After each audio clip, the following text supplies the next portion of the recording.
Oke, terima kasih atas jawabannya. Dapat apa nih, Mas?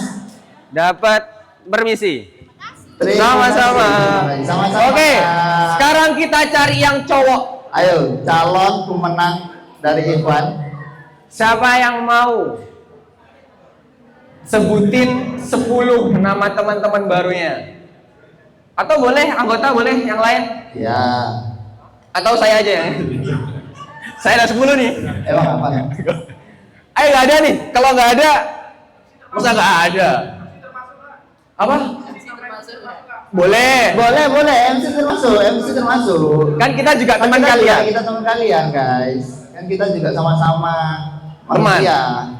Oke, jadi nggak? Kalau nggak kita lempar ke gen sebelah nih. Gen sebelah. Hadiahnya ada. Jangan tanya, udah pokoknya langsung 10 orang. 10 nama. Gimana? 5, 4, 3, 2, 1. Oke. Injury time ya teman-teman, injury time. Bisa Kenapa sih harus- disebutkan, kan? Oke, 10 nama teman barunya. Harus benar.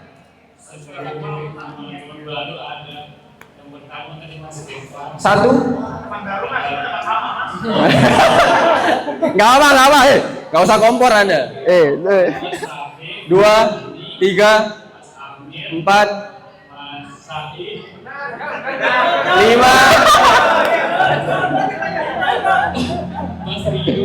6, 7, 8, 9. Ya. Oke, terima kasih. Selamat ya Kak ya. Iya. Oke, kita kembali Mas Maka. Oke, karena udah selesai ya, bisa Ya. kembali ke posisinya ngadep ke kiblat teman-teman. Ya. Mati ke barat. Oke teman-teman, kami izin menginfokan bahwa event Yuk Ngaji nggak cuma di KP doang, tapi Ya. ada event lainnya juga. Operator ready? Apa itu Mas Maka? Oke. Nah, Kita itu lihat, event barunya kita tuh. Kita lihat. Nah itu eventnya tuh. Ini eventnya.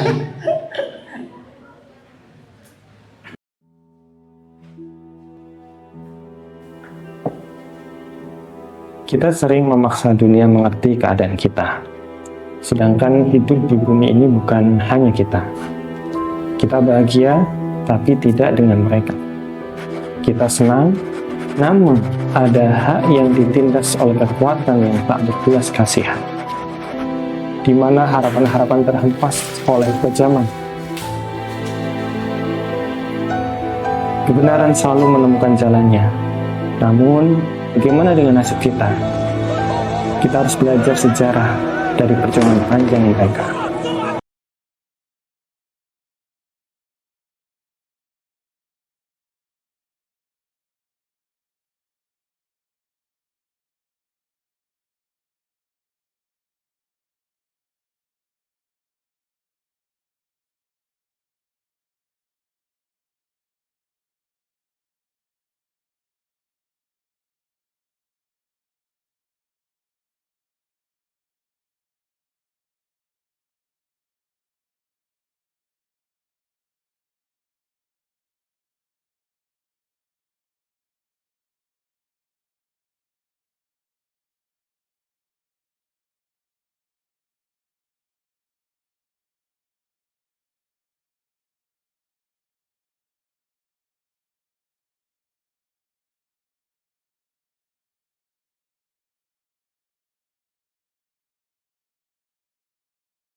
Kalau ta'aruf nih misal, tanya ke calon pasangannya, lu HIV nggak? Nah, lu AIDS nggak? Nah itu. Nah, itu udah bare minimum. Ya, itu kayak standar lah, karena Standar itu lah. bakal merusak ke generasi berikutnya. Dan mungkin ada satu pertanyaan penting Mas Raka. Kalau Gimana? waktu ta'aruf, dulu dukung Prabowo Gibran nggak? Aduh. Nah ini juga perlu dipertanyakan, karena siapa tahu sama gitu ya, sama-sama bodohnya Mas ya. Ayo lanjut, kita habis ini kita menuju topik langsung aja Mas Raka, karena pemateri udah hadir dengan Iya, mereka, betul. bisa dipanggil Mas Raka. Oke, untuk Ustadz Roni Iskandar bisa waktu dan tempat kami persilakan. Oke. Tepuk tangannya teman-teman.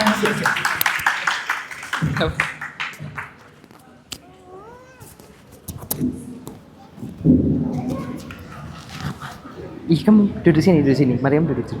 Mariam duduk. Cek. Oke, thank you banget teman-teman kepada dua MC magang. Nilainya berapa teman-teman dari 1 sampai 10? 8. Alhamdulillah, makasih Bang. Makasih Bang. Personal. Oke, personal. Ada masalah personal. Oke teman-teman, udah siap kita mulai ya? Suaranya nyaman didengar nggak? Kekencengan kurang banter? Kurang kenceng atau udah pas? Ekonya? Enggak ya? Udah segini aja ya? Bisa diatur nggak sih ekonya? Ganti mic aja. Apa? Oh yang ganti mic aja? Oke siap. Kayaknya punya Raka yang enak deh. Rak boleh pinjam punya. Cek. Nah, ini kayaknya better nggak sih? Oh, bannernya tutupin. Oh, oke. Oh iya sih. Bannernya kurang kesini ya, teman-teman. Siap. Nah, aman nggak? Aman. Teman-teman cewek kurang geser? Nggak aman ya? Oke. Udah siap kita mulai? Oke, bismillahirrahmanirrahim. Assalamualaikum warahmatullahi wabarakatuh. Rasanya nggak ada kata yang lebih pantas kita ucapkan selain alhamdulillahirrahmanirrahim atas apa yang Allah berikan kepada kita. Kalau bukan karena Allah, pasti mustahil kita bisa kumpul teman-teman semuanya pada malam hari ini. Dan Masya Allah, aku ngelihat begitu banyak wajah baru di sini.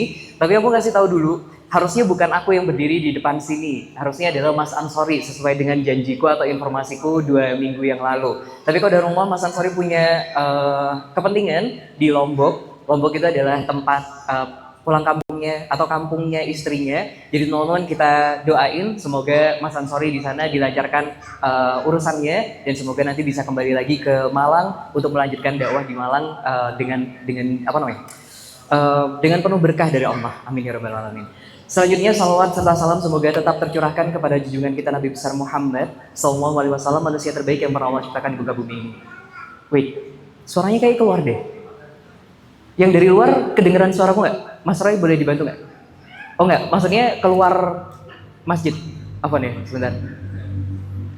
Cek 1 2 1 2. Cek. Ntar dikira khutbah Jumat teman-teman. Cek one. Aman Mas Roy? 1 2. Oh enggak, aman ya? Aman berarti. Oke. Siap. Teman-teman semuanya sudah siap? Kita mulai dengan basmalah bareng-bareng. Bismillahirrahmanirrahim. Rabbi shrah li sadri wa yassir li amri wahlul 'uqdatam min lisani yafqahu qawli.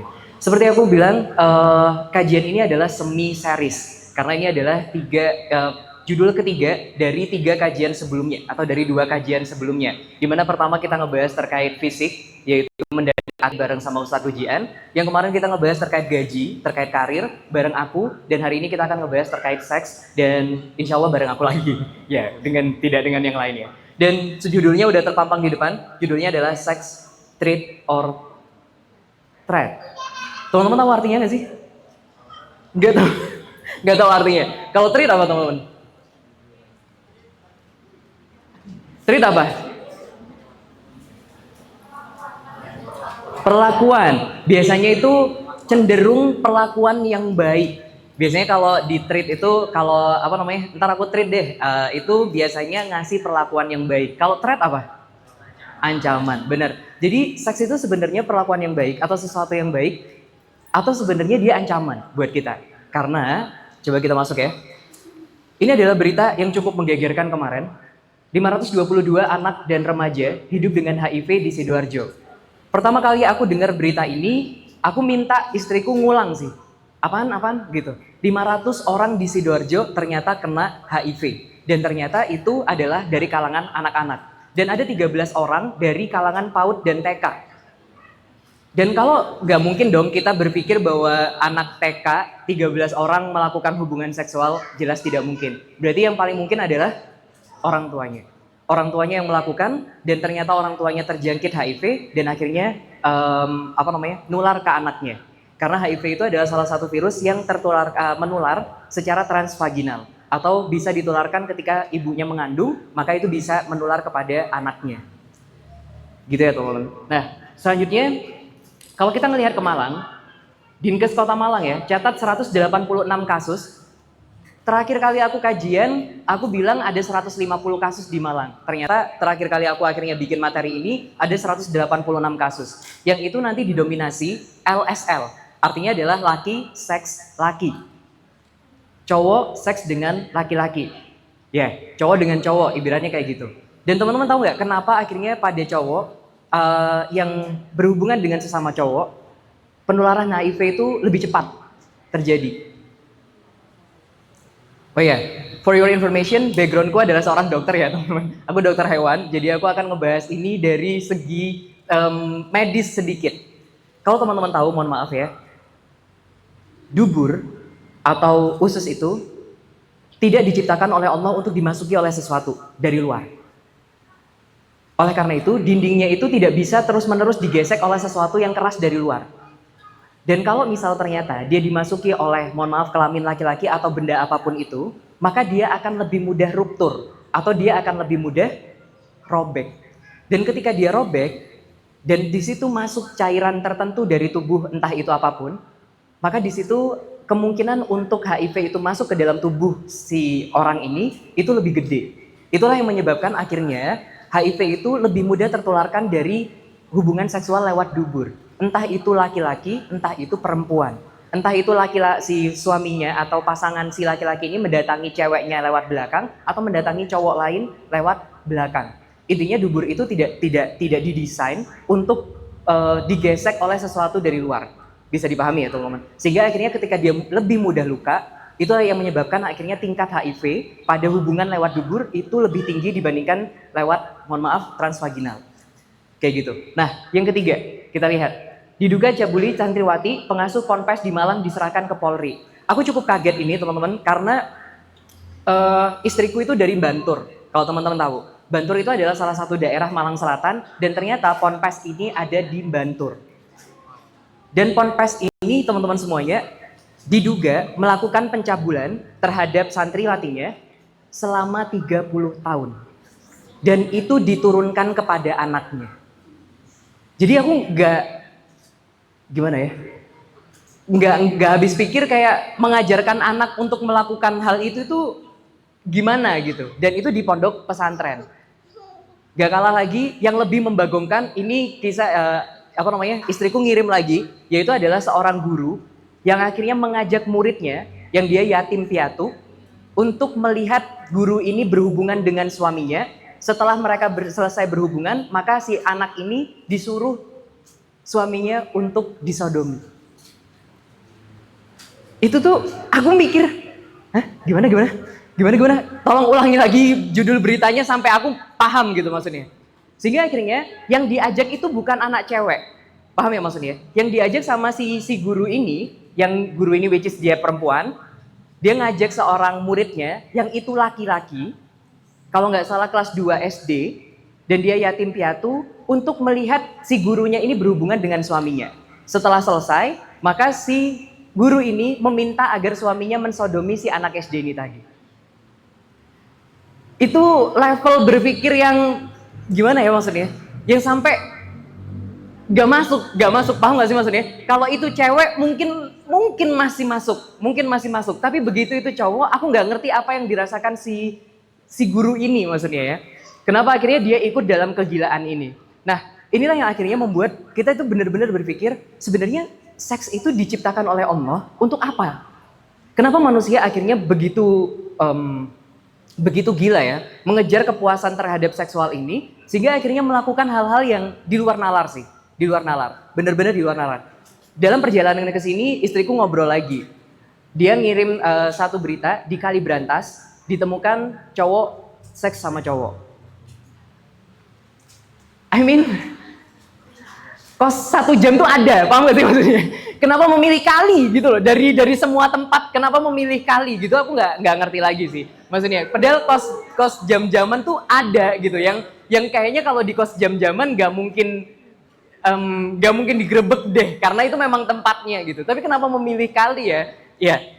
Ya wallahu a'lam bishawab. Aku nggak bisa mengerti itu. Tapi coba kita lihat akhirnya. Ini yang kita bahas. Sebenarnya, bagaimana posisi seks dalam kehidupan kita sih? Karena ini teman-teman, begitu banyak orang yang terjebak dalam perkara ini dan menjadi lebih rendah daripada binatang. Yang akhirnya setiap kali kita baca, itu bener-bener kayak, ini orang pada kenapa sih? Ini orang pada kenapa? Kayak gitu. Nah, maka kita bahas dari awal. Saat menciptakan manusia, Allah itu memberikan 2 potensi di dalam diri manusia. Ini yang perlu teman-teman catat dan teman-teman pahami. Apa itu potensinya? Yang pertama adalah Allah menciptakan kebutuhan dalam diri manusia dan Allah menciptakan keinginan di dalam manusia. Apa bedanya antara kebutuhan dan keinginan? Ada yang tahu? Kalau bahasa Inggrisnya wants and needs. Apa bedanya wants? Apa bedanya needs? Ada yang punya pendapat? Mas Husen? Kalau nggak dipenuhi fatal, oke, cakep. Masih bisa ditolerir. Kalau yang kebutuhan, kalau nggak dipenuhin dia fatal. Tapi kalau keinginan, kalau nggak dipenuhin, masih bisa ditolerir. Oke, lebih tepatnya gini. Kebutuhan itu jika tidak dipenuhi dia mati. Kalau seseorang itu tidak memenuhi kebutuhannya dia mati. Contoh, makan. 2, minum. 3, buang air. 3 hal ini adalah kebutuhan dari dalam diri manusia yang ketika tidak dipenuhi maka dia pasti mati. Entah itu cepat atau lambat. Seseorang nggak makan, dia mati. Seseorang nggak minum, dia mati. Seseorang dia nggak buang air, dia mati. Entah itu buang air kecil, buang air besar, semuanya bisa mati. Kalau itu tidak dipenuhi. Tapi berbeda dengan keinginan. Keinginan itu adalah hal yang jika tidak dipenuhi, dia hanya akan membuat seseorang itu gelisah. Nggak sampai mati. Tapi membuat seseorang itu gelisah. Apa aja keinginan contohnya? 1. Kenapa? iPhone, bener. iPhone, salah satunya. Kalau nggak beli iPhone, nggak mati sih. Cuman gelisah aja nggak sih maksudnya? Nah, ternyata iPhone itu adalah salah satu bentuk dari keinginan atau dalam bahasa Arabnya goriza. Dalam bahasa Arabnya goriza atau naluri. Dan goriza itu dibagi menjadi 3, teman-teman. Pertama, keinginan untuk menghamba kepada sesuatu yang lebih besar. Atau kita sebut dalam bahasa Arab, goriza at-tadayun.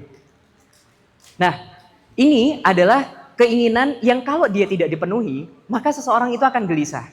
Seseorang itu akan gelisah ketika dia nggak punya sesuatu untuk bersandar.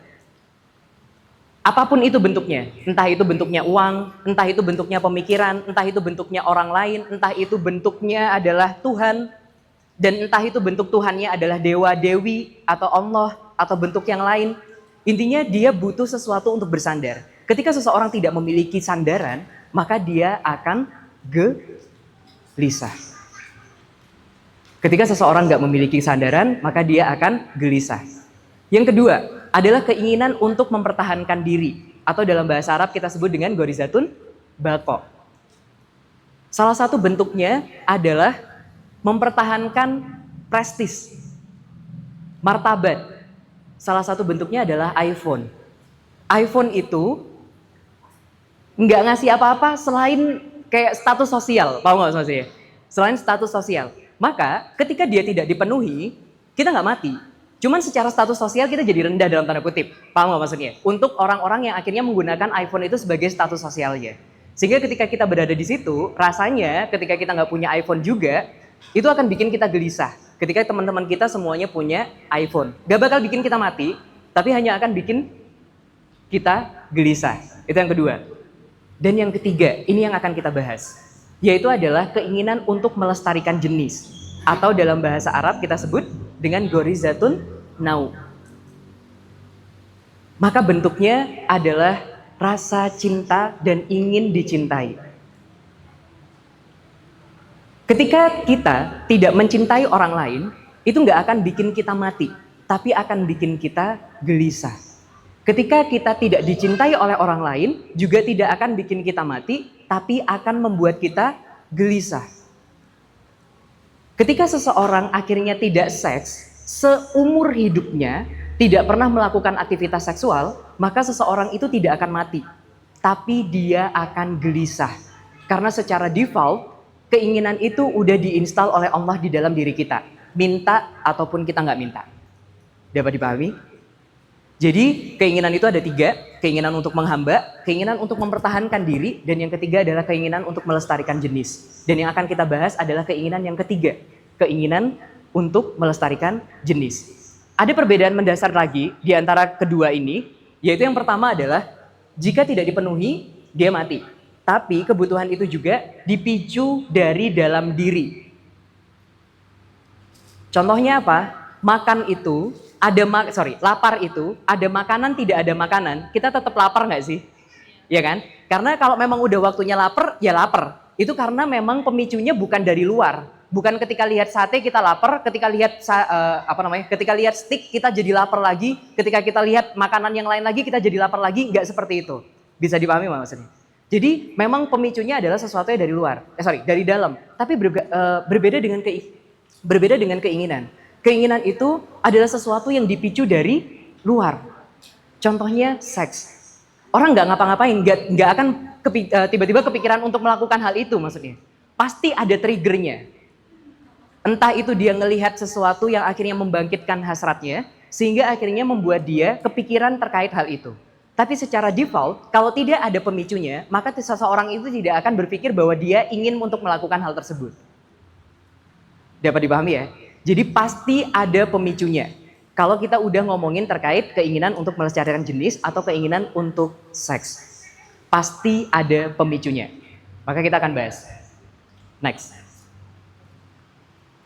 Pada dasarnya, keinginan seks adalah naluri untuk melestarikan jenis. Tapi pada prakteknya, teman-teman, ternyata itu pada manusia terutama, seks gak cuman dijadikan alat untuk melestarikan jenis. Ternyata seiring berjalannya waktu, manusia itu juga butuh sarana rekreasi atau bersenang-senang. Dan which is ini nggak ada di hewan. Hewan itu hanya melakukan seks untuk melestarikan jenisnya. Tapi pada manusia, nggak harus seperti itu. Ketika dia membutuhkan rangsangan atau ketika dia membutuhkan rasa senang, maka seks bisa menjadi salah satu kegiatan untuk mencapai hal itu. Maka pada prakteknya, teman-teman semuanya, bisa dilihat ini ya. Pada prakteknya ternyata seks itu berkembang tidak hanya tidak hanya. Oke. Nah, ini kayaknya lebih enak ya. Ya. Jadi, teman-teman, pada prakteknya ternyata seks itu tidak hanya untuk melestarikan jenis. Pada prakteknya, terutama di manusia dan gak ada di spesies lainnya, seks itu digunakan untuk bersenang-senang. Nah, ini ya. Namun, sejauh mana sebenarnya manusia itu harus mengejar kesenangan? Karena semakin kesini, kesenangan itu rasanya semakin sulit untuk didapat. Sehingga akhirnya membuat manusia itu pingin untuk melakukan sesuatu yang lebih, dan lebih. Kenapa bisa seperti itu? Kita akan bahas. Nih, let me tell you about kaum Sodom. Maaf aku nggak ngerti bahasa Inggrisnya kaum Sodom apaan, jadi aku tulis kaum Sodom aja di situ. Nah, tahu nggak kaum Sodom itu siapa? Kaumnya Nabi Lut, cakep. Kaum Sodom adalah kaumnya Nabi Lut. Dan ini diabadikan di dalam Al-Quran dalam beberapa ayat, tapi aku ambil satu ayat aja, terutama di Al-Ankabut ayat ke-29. Ketika akhirnya Allah menyebutkan, pantaskah kamu mendatangi laki-laki untuk melampiaskan syahwat, menyamun dan mengerjakan kemungkaran di tempat-tempat pertemuanmu? Maka jawabannya tidak lain hanyalah mengatakan, datangkanlah kepada kami azab Allah jika engkau termasuk orang-orang yang benar. Nah, maksudnya apa? Inilah kegiatan yang dilakukan oleh kaum Sodom waktu itu, teman-teman semuanya. Kalau teman-teman tahu, ini nenek moyangnya LGBT. Kenapa akhirnya bisa seperti itu? Maka hari ini aku akan yang akan kita bahas adalah pattern atau pola. Bagaimana akhirnya keinginan seks itu bisa meningkat dan perilakunya itu bisa akhirnya berubah bentuk kayak gitu. Itu kita lihat dari POV Al-Quran. Maka Allah menceritakan seperti ini sih. Yaitu ada satu kaum yang mendatangi laki-laki dengan syahwat, dengan keinginan untuk melampiaskan syahwatnya. Jadi laki-laki ini tidak mendatangi wanita, tapi mendatangi laki-laki. Pertanyaannya, why? Kenapa? Ini menarik. Kaum Sodom atau kaumnya Nabi Lut, waktu itu adalah negeri yang makmur. Mereka adalah negeri yang makmur saat itu. Mereka punya sumber daya yang oke banget. Kok jadi kembali lagi kayak gini ya? Tadi kayaknya udah oke. Nah, apa namanya? Mereka adalah kaum yang makmur awalnya. Tapi dalam kemakmuran itu, di Al-Quran tidak dijelaskan. Tapi aku akhirnya mengambil, aku disclaimer dulu. Kisah ini bukan kisah yang diceritakan di Al-Quran. Tapi ini adalah kisah yang aku ambil dari kisah Israiliyat. Atau kisah-kisah dari teman-teman Yahudi atau dari teman-teman Nasrani. Yang aku pingin teman-teman akhirnya dapatnya bukan masalah ini ceritanya asli atau enggak. Tapi teman-teman ngelihat pattern atau pola yang terjadi di dalam kisah ini. Gitu ya, bisa dipahami ya. Nah, jadi gini, satu, kaum mereka itu adalah negeri yang makmur. Pertama, negeri mereka adalah negeri yang makmur. Dan dalam kondisi makmur itu, mereka tidak ingin ada orang luar yang masuk untuk mengambil sumber daya alam mereka. Bisa dipahami? Mereka nggak ingin ada orang-orang yang akhirnya datang untuk mengambil sumber daya mereka. Maka kira-kira apa yang mereka lakukan kalau ada orang yang datang? Bagaimana caranya menghalau agar orang-orang dari luar itu tidak datang ke negeri mereka? Dicegat, cakep. Salah satunya adalah dicegat dengan cara dirampok, teman-teman semuanya. Cek. Cek, 1, 2. Cek. Semua aja ternyata. Cek. Bisa nggak? Gak bisa? Cek. Cek.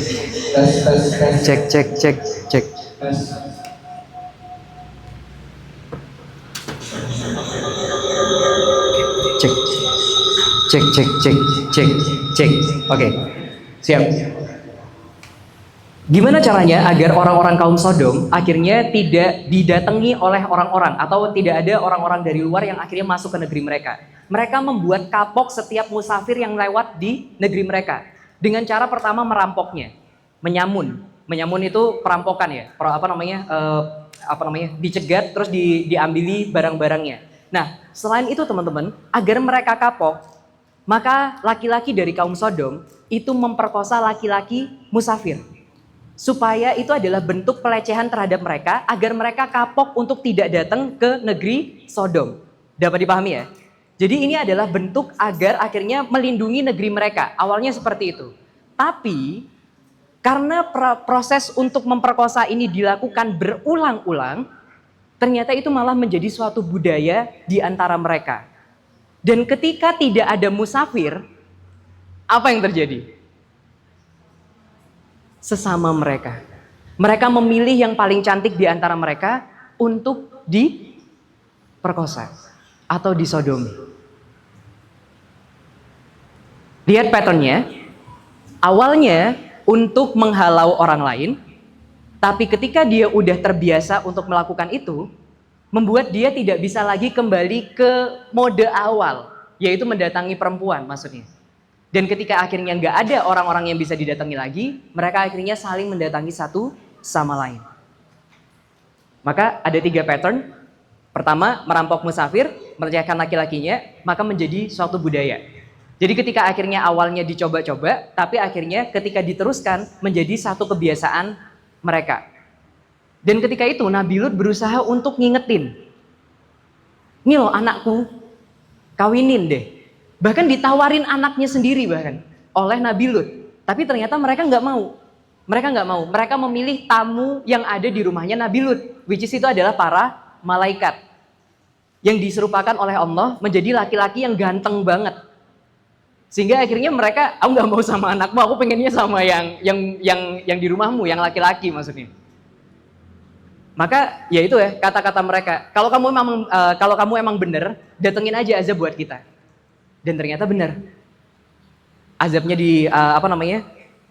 Nabi Lut diperintahkan untuk pergi sebelum matahari itu terbit ya teman-teman semuanya. Tapi ternyata istrinya Nabi Lut berbalik dan meninggalkan Nabi Lut saat itu. Untuk tetap berada bareng sama kaum Sodom.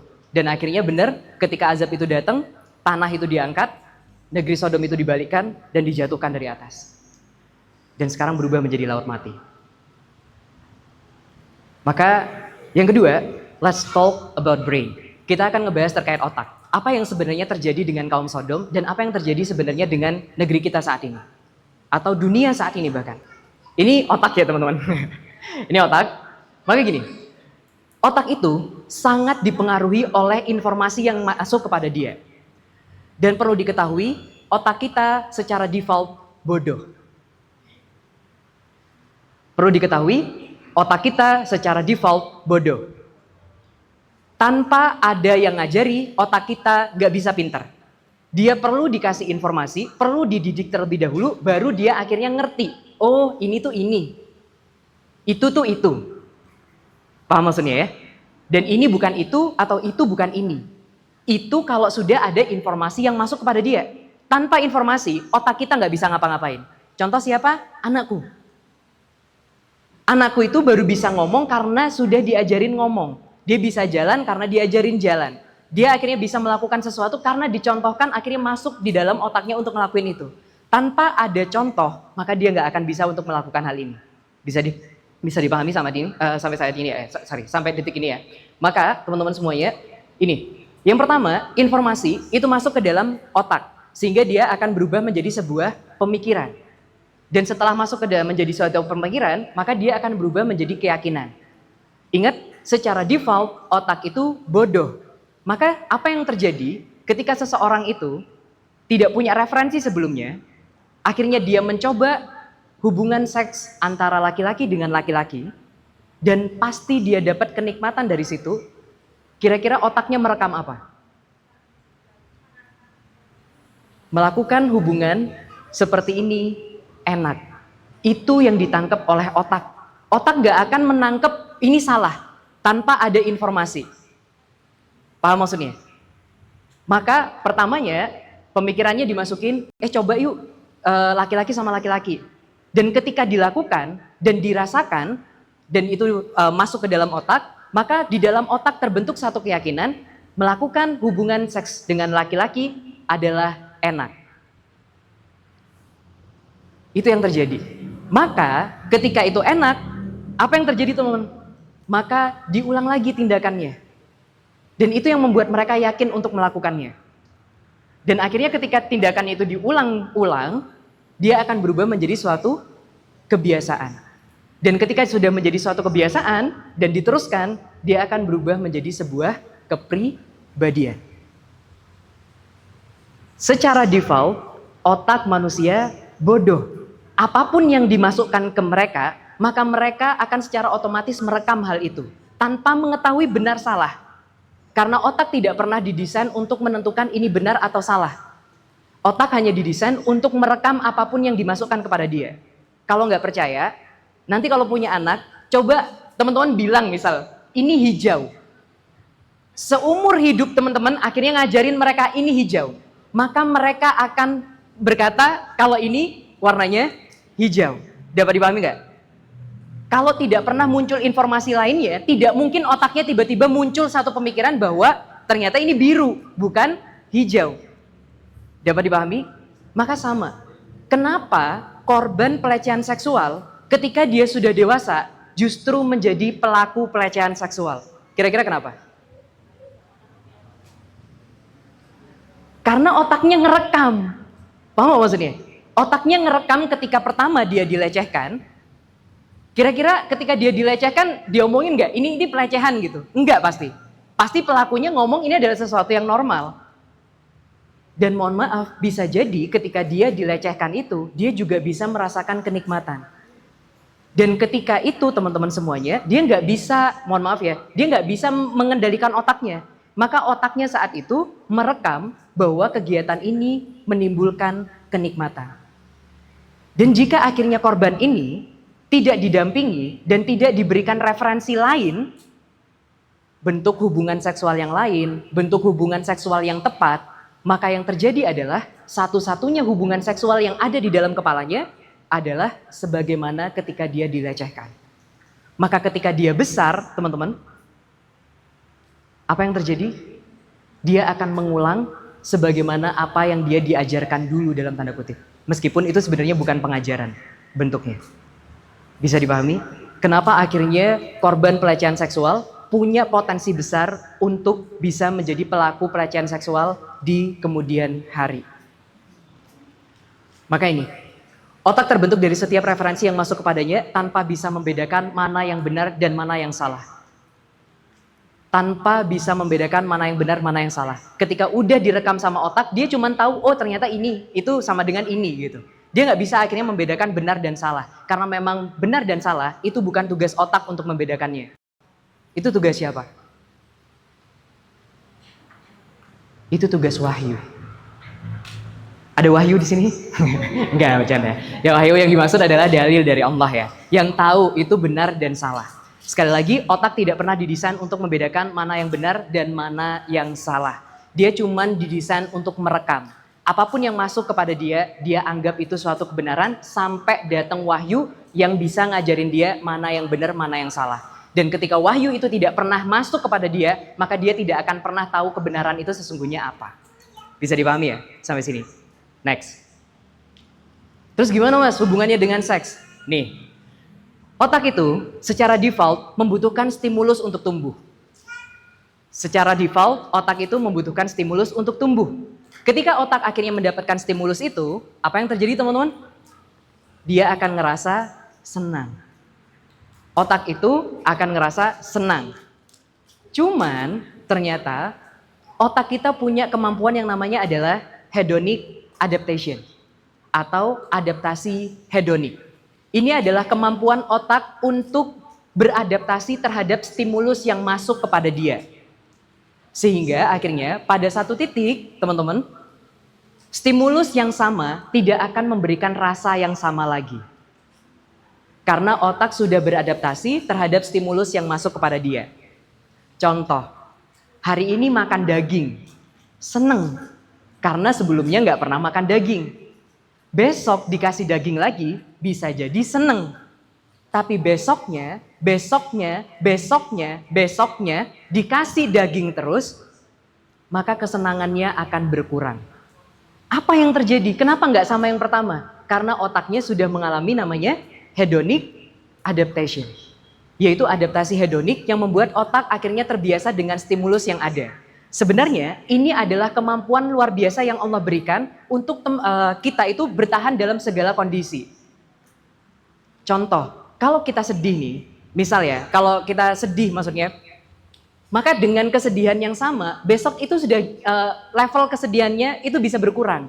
Besok lagi kita bisa berkurang, besok lagi kita bisa berkurang. Itulah kenapa akhirnya ada yang bilang kayak gini, biar waktu yang menyembuhkanmu. Paham gak maksudnya?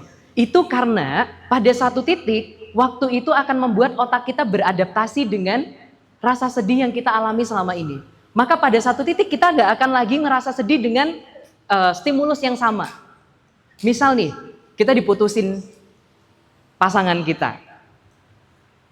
Hari pertama itu bakal sedih banget. Hari kedua mungkin masih sedih. Tapi 3 bulan selanjutnya rasa sedihnya nggak sebagaimana yang pertama. Meskipun bisa jadi masih sedih. Tapi akhirnya 1 tahun kemudian rasanya udah tidak sebagaimana 3 bulan yang lalu maksudnya. Atau 9 bulan yang lalu.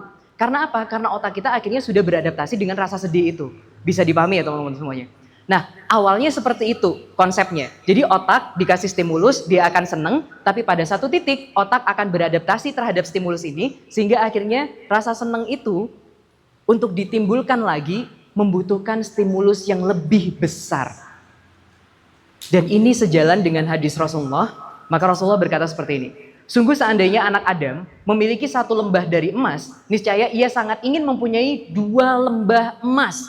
Andaikan seseorang itu punya 73 kg emas di dalam berangkasnya, maka sesungguhnya dia akan ingin yang ke-74.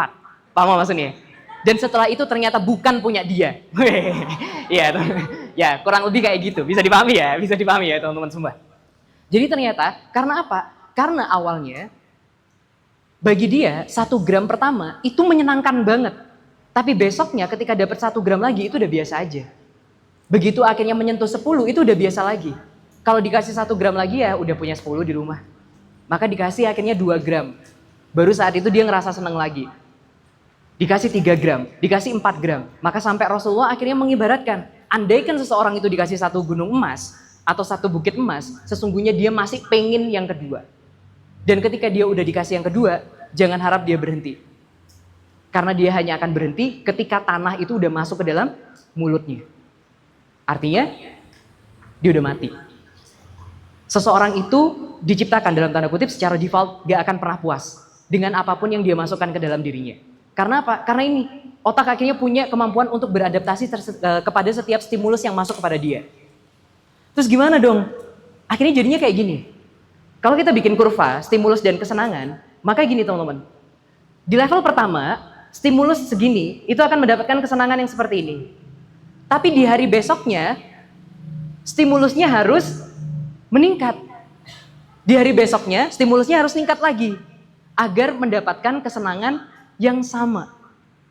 Maka, stimulus yang biasa tidak lagi memberikan sensasi yang luar biasa. Sekarang makan daging, besok harus dagingnya diapain lagi supaya mendapatkan kesenangan sebagaimana hari yang pertama. Besoknya lagi dagingnya harus diubah lagi agar mendapatkan kesenangan yang sama. Karena kalau sama dagingnya, maka rasa senangnya akan berkurang. Berkurang dan berkurang. Itulah yang membuat people always craving for more and more.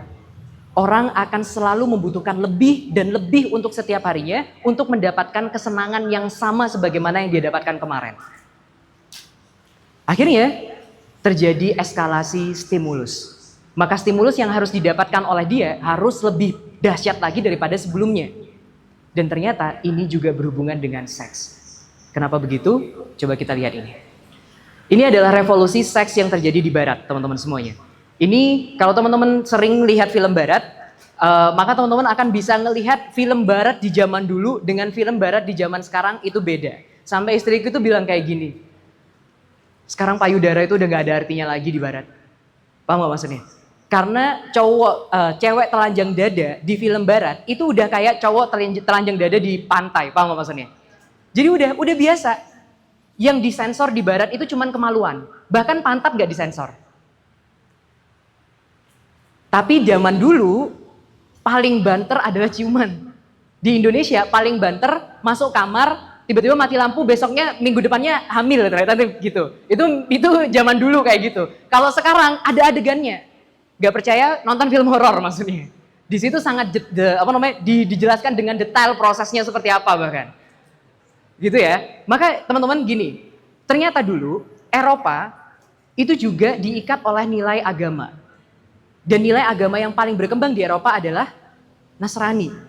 Dan gereja itu juga mengatur bahwa seseorang itu hanya boleh melakukan hubungan seksual dengan pasangan halalnya. Tapi seiring berjalannya waktu, teman-teman semuanya, ternyata pemikiran mereka bergeser. Selama tidak merugikan orang lain, ya nggak apa-apa. Selama tidak merugikan orang lain, ya nggak apa-apa. Akhirnya, para orang dewasa di sana memulai hubungan seks dengan consent. Kalau mau sama mau ya nggak apa-apa. Itu namanya bukan pemerkosaan. Itu juga bukan hal yang ilegal. Maka yang awalnya seks diatur oleh norma agama berubah menjadi sex with consent. Selama dia mau sama mau, laki-laki dengan perempuan ini sama-sama mau, maka itu adalah hal private yang tidak bisa diganggu oleh orang lain.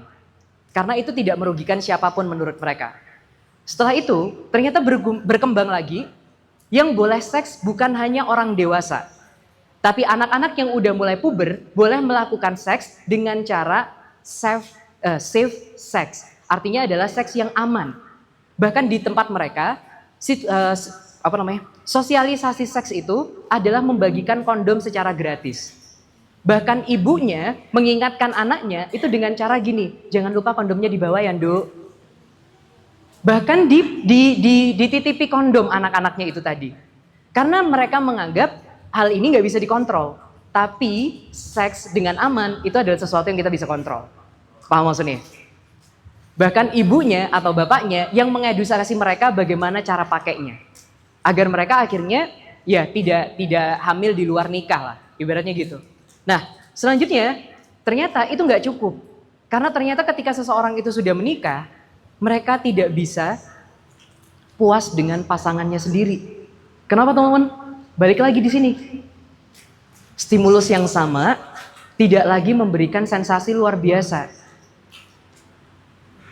Pasangan dia tidak memberikan gairah sebagaimana orang lain di luar sana.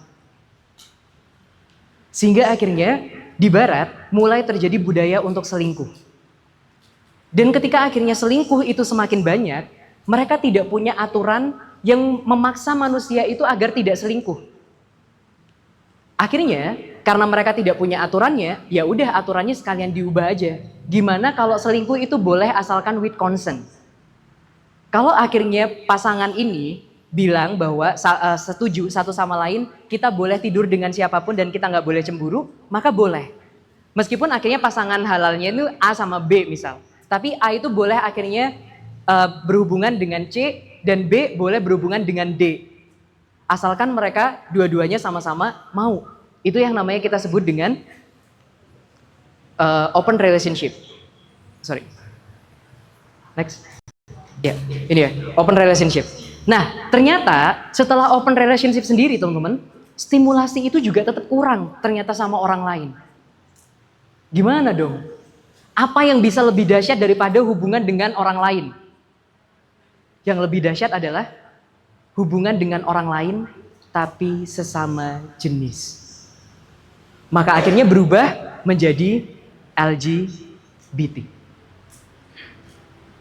Karena mereka udah nggak bisa puas dengan hubungan seks yang biasa-biasa aja. Open relationship itu juga nggak cukup, maka mereka akhirnya melegalkan untuk berhubungan dengan sesama jenis. Entah cewek dengan cewek, atau cowok dengan cowok. Entah itu threesome, entah itu foursome, atau bareng-bareng, atau gimana, terserah. Selain itu, coba kita bahas ini. Revolusi porn yang terjadi di dunia.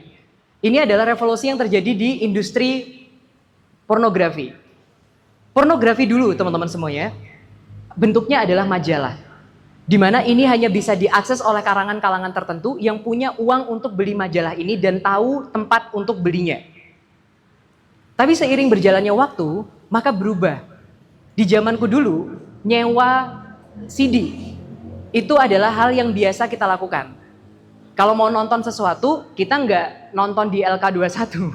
Kita nontonnya bukan di Telegram juga gitu. Terus kita nontonnya adalah dengan nyewa VCD. Dan di tempat sewa VCD itu teman-teman, ada satu bilik yang hanya boleh dimasuki oleh orang dewasa. Dan itu adalah tempat persewaan video dewasa. Maka awalnya tadi majalah,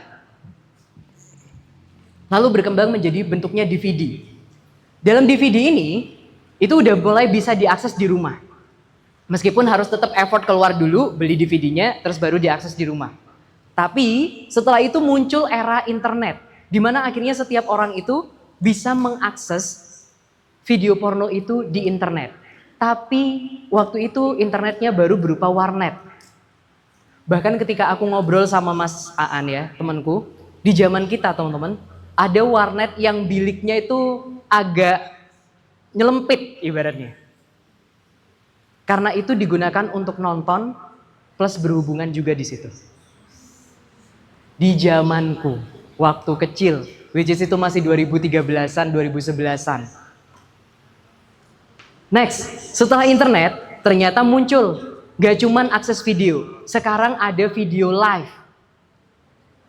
Dalam bentuk streaming, Bigo Live, dan lain-lainnya. Setelah itu teman-teman, ternyata gak berhenti di situ.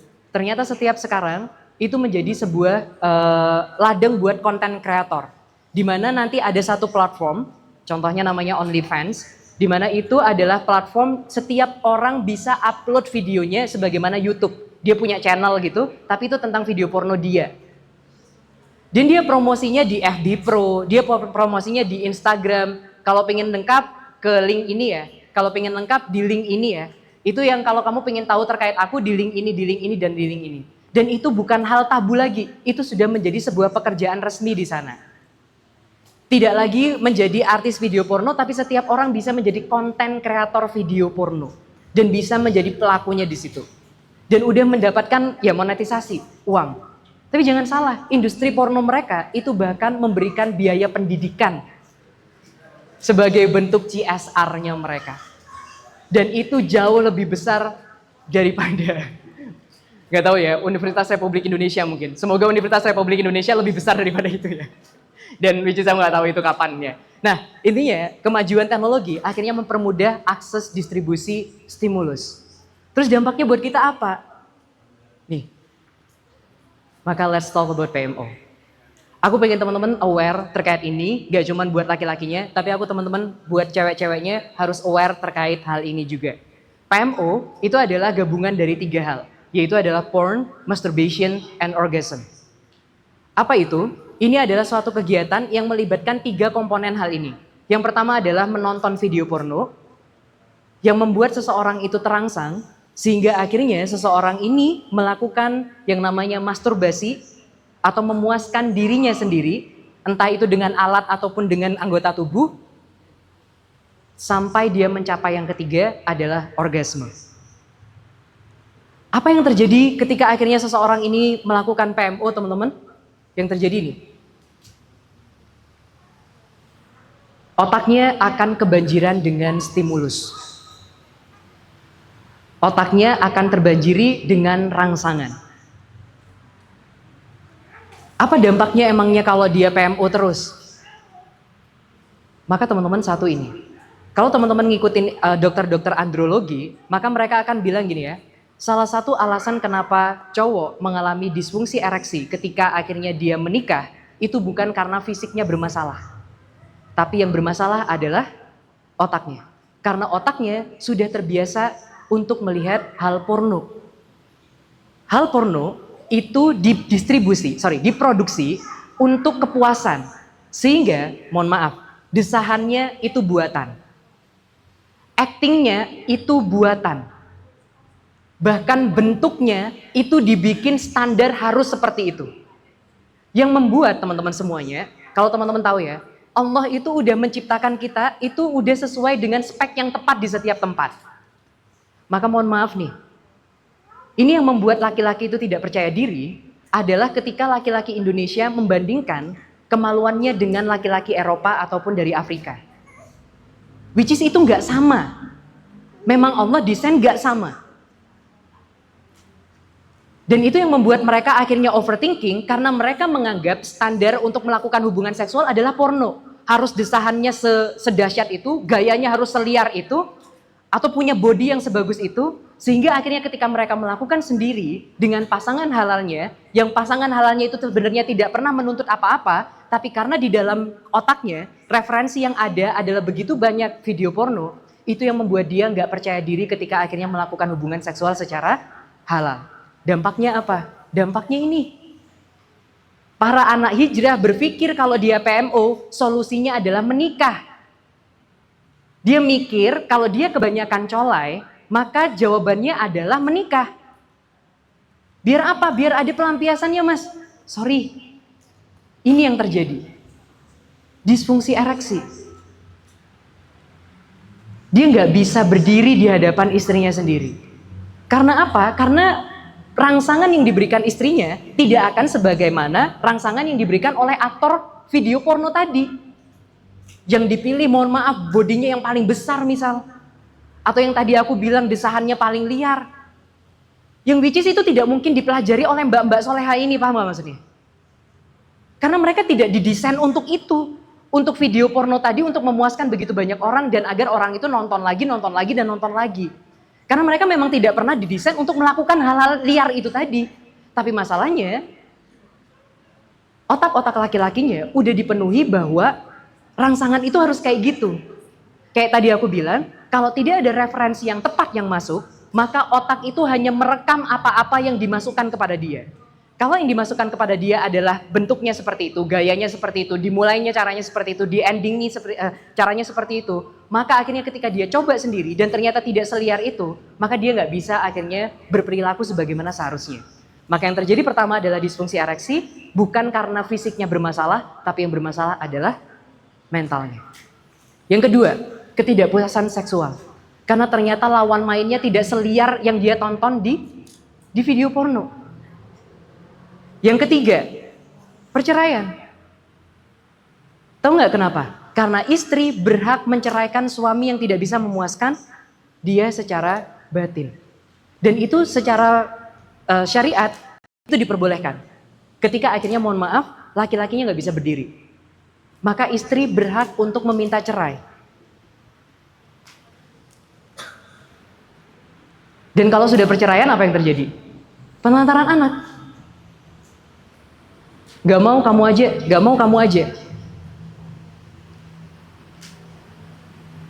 Sebelum kesini istriku ngirim satu video atau satu berita. Seorang laki-laki 22 tahun melaporkan anaknya hilang selama 3 bulan dan dikira dicuri atau digondol sama genderuwo. Tapi tahu apa yang terjadi 3 bulan kemudian? 3 bulan kemudian polisi menemukan jasad anaknya di kali dan akhirnya setelah itu bapaknya ngaku kalau dia sendiri yang membunuh anaknya.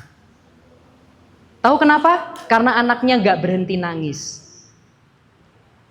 Anaknya gak berhenti nangis, dicekek sampai mati, dimasukin ke dalam jok. Dia ngajak anak pertamanya jalan-jalan dengan menduduki anak keduanya di dalam jok. Sampai di sungai, dibuka joknya, dilemparkan anaknya ke sungai. Dia bunuh adiknya bareng sama kakaknya. Sambil ngajak jalan-jalan. Dan dia ngerasa biasa aja. Dan dia bahkan masih bisa berakting bahwa anaknya digondol sama genderuwo. Manusia bukan? Gak tahu. Pelecehan seksual.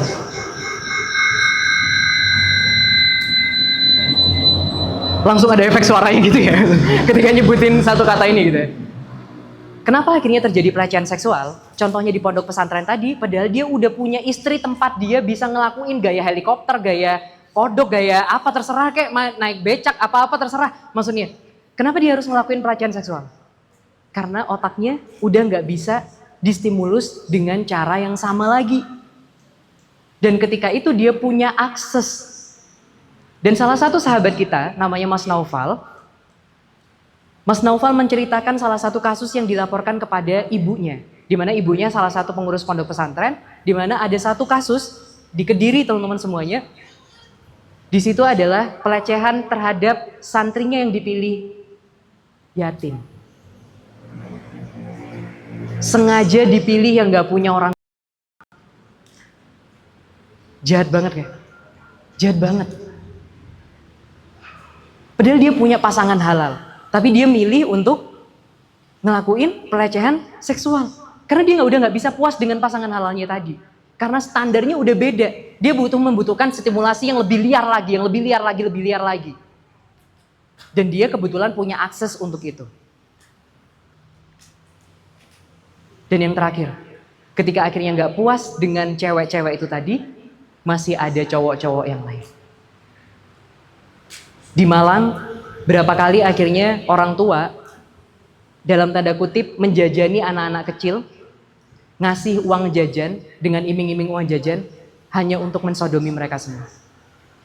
Kalau nggak percaya, teman-teman boleh cek salah satu RT di Malang melakukan hal ini kepada anak-anak yang ada di RT-nya. Aku nggak kebayang jadi orang tuanya kayak gimana tahunnya. Selain yang nggak ada, menurutku hukuman mati itu adalah hukuman yang paling pas untuk kondisi seperti ini maksudnya.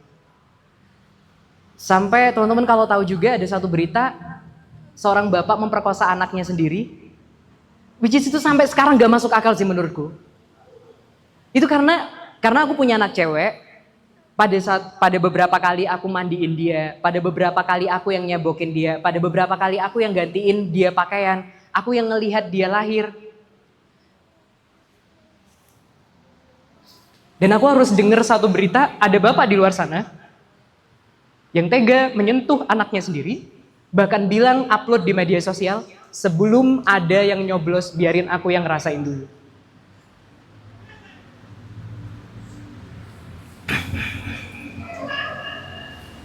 Dan tau gak sih komennya apa? Kenapa sih yang dikasih anak orang-orang kayak gini? Kenapa ada orang-orang di luar sana yang mereka berusaha untuk punya anak, tapi mereka gak dapet. Tapi begitu akhirnya orang tuanya dalam tanda kutip gitu, mereka justru dapet. yang ngebunuh anaknya sambil jalan-jalan, yang mau perkosa anaknya sendiri. Hingga satu kasus, kalau teman-teman boleh lihat di podcastnya Ustadz Fatih Karim dengan, aduh aku lupa nama ustadznya satunya ya, cowoknya, di mana akhirnya beliau berkata ada satu kasus, aku lupa di Jakarta atau di mana, maka dia bilang kayak gini, pada satu kasus ada seorang ayah yang datang ke si bapak ini, di mana akhirnya dia curhat bahwa dia ternyata udah nidurin anaknya selama 3 tahun semenjak istrinya meninggal dunia. Dan ketika 3 tahun dia akhirnya meniduri anaknya ini, mulai dari intinya 3 tahun itu, maka akhirnya si bapak ini berkata pada titik ini, Ustadz aku mau taubat. Tapi gimana Ustadz caranya? Ketika akhirnya aku bilang sama anakku bahwa ini adalah perilaku yang salah, anakku bilang, tapi aku udah terlanjur sayang sama ayah. Ngeri nggak? Gimana kalau udah kayak gitu? Gimana caranya kita akhirnya ngajarin dia bahwa itu nggak benar? Gimana cara ayahnya itu bertanggung jawab di hadapan Allah? Gimana caranya akhirnya ayahnya itu ngelurusin anaknya yang udah dirusak sendiri?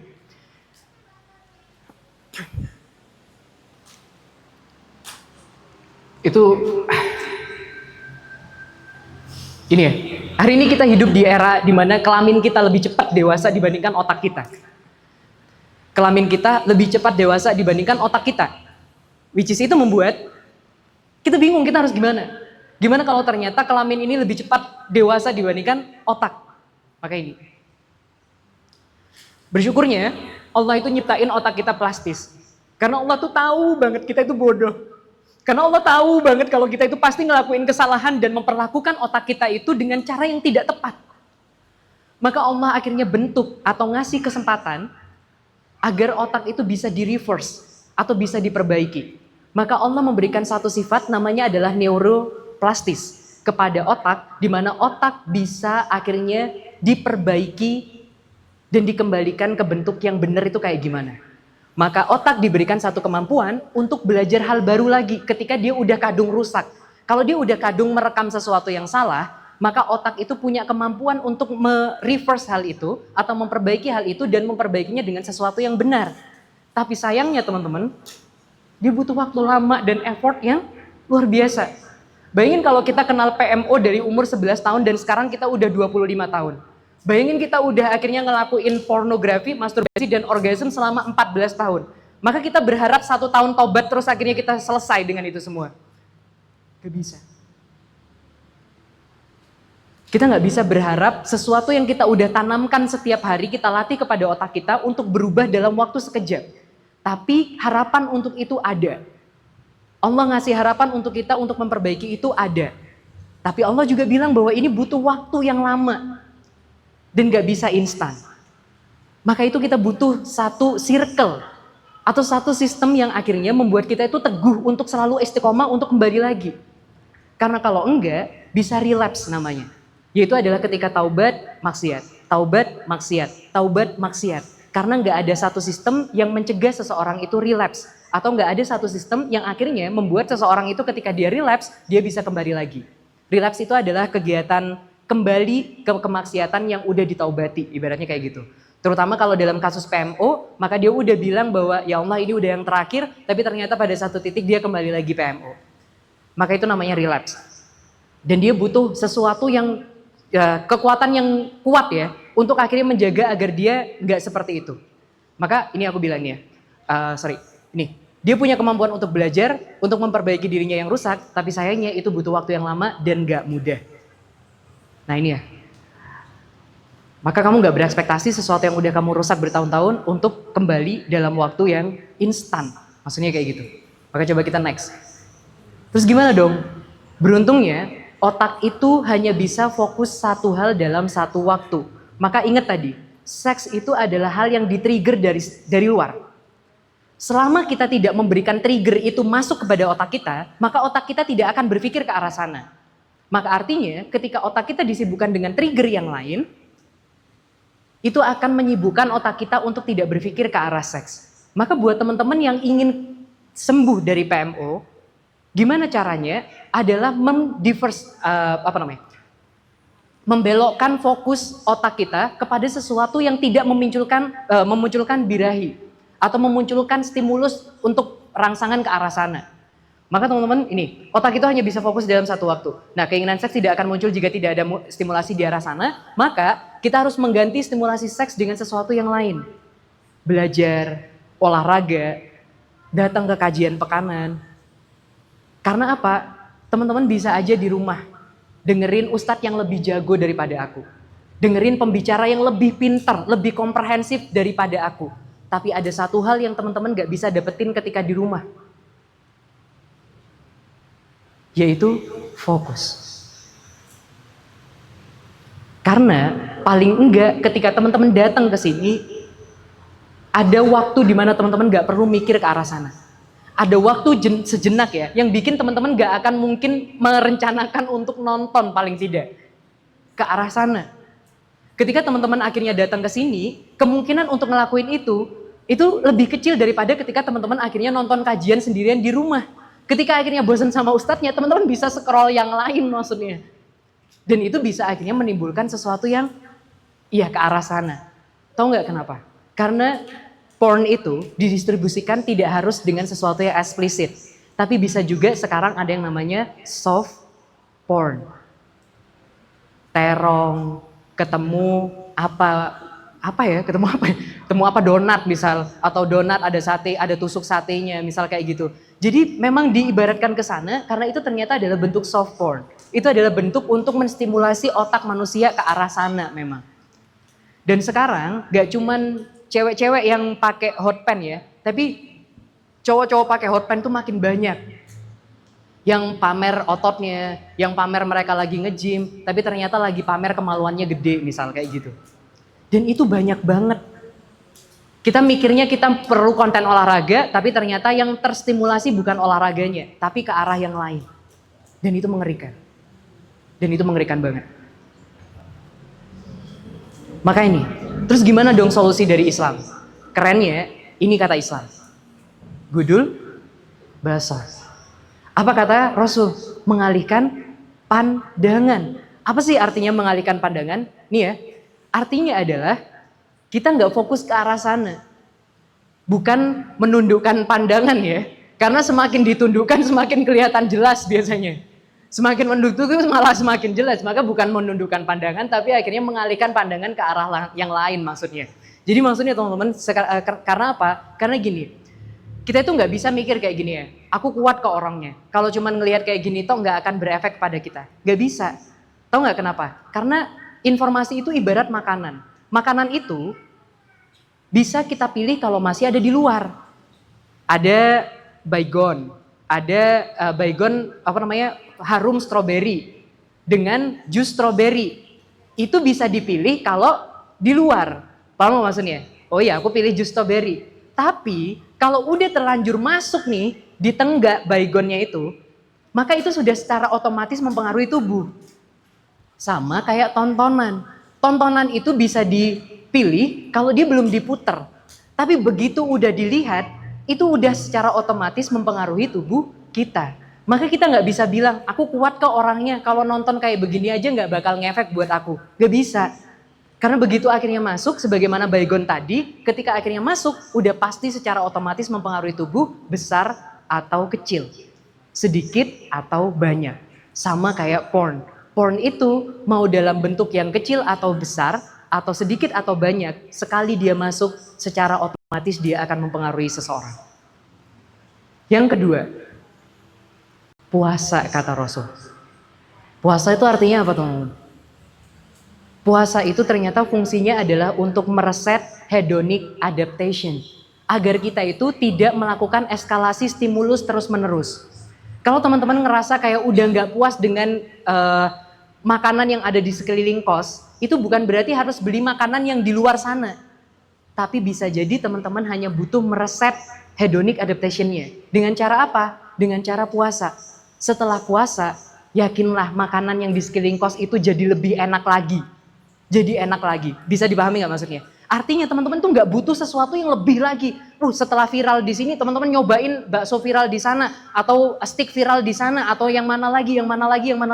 Karena apa? Karena ternyata otak itu Kalau dia direm, maka dia akan ngelakuin adaptasi.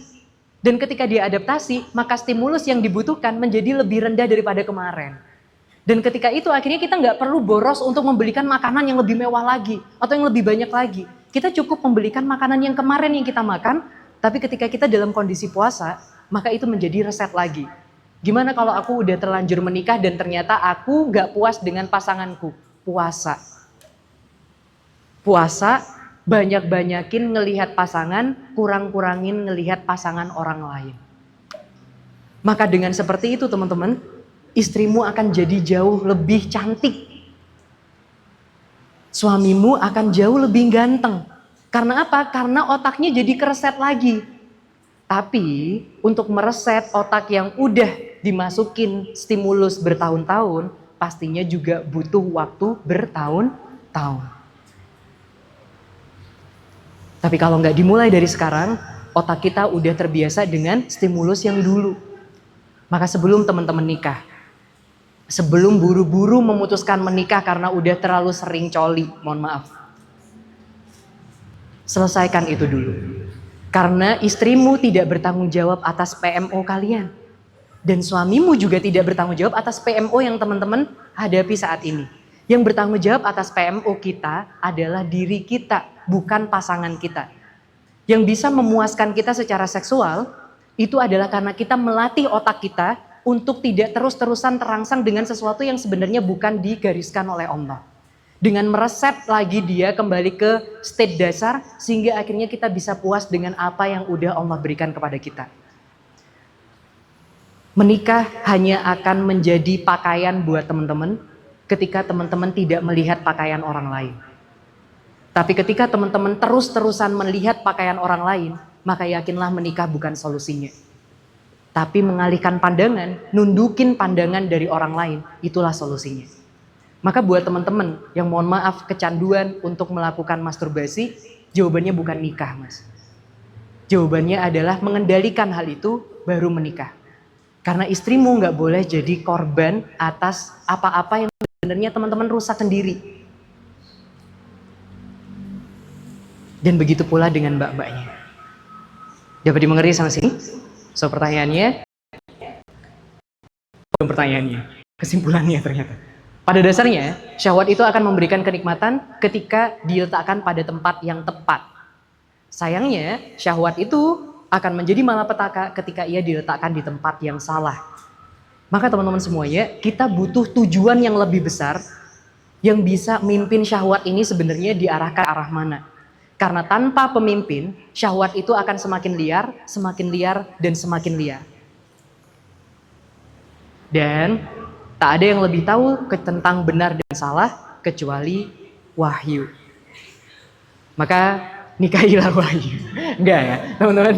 Maka teman-teman carilah wahyu. Belajarlah terkait wahyu. Belajarlah terkait Al-Quran. Belajarlah terkait hadis. Belajarlah terkait agama. Karena disitulah yang akan teman-teman temukan bagaimana sih cara menuntun hawa nafsu ini.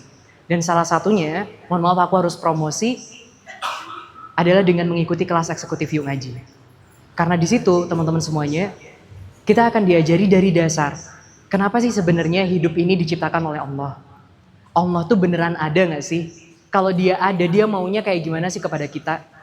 Kalau andaikan seks itu ternyata bukan puncak kepuasan, karir yang hebat itu bukan puncak kepuasan, body goals itu bukan puncak kepuasan, sebenarnya apa puncak kepuasan yang kita cari?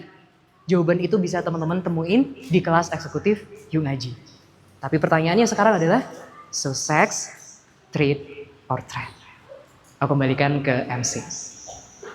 Oke. Boleh yang tanya jawab ya? Oke. Oh siap. Dicoba dulu. Ini aku boleh duduk gak sih?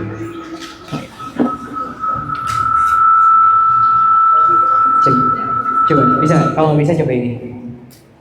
Ada masalah apa nih? Cek. Oke, jazakallahu khairan kepada Mas Rani atas materinya tentang apa itu masyarakat. Sex, treat, or trend? Oke, selanjutnya menuju acara berikutnya yaitu apa kira-kira Mas? Itu tanya jawab. Bisa. Bisa. Cek. Iya. Oke, langsung saja. Buat teman-teman Yang mau tanya. yang mau menyampaikan sebuah pertanyaan. Oke. Dari yang akhwatnya mungkin, oke, kita yang kedua dapat satu. Oke, Ivan 1. Cek. Barangkali teman-teman ada yang sedikit mengganjal berkaitan dengan apa yang sudah dibahas sama Ustaz Roni. Ini langsung ditampung dulu atau satu-satu gitu? Manut, kalau bisa langsung dijawab ya. Oke, berarti ini langsung ditanyakan langsung ya Ustaz.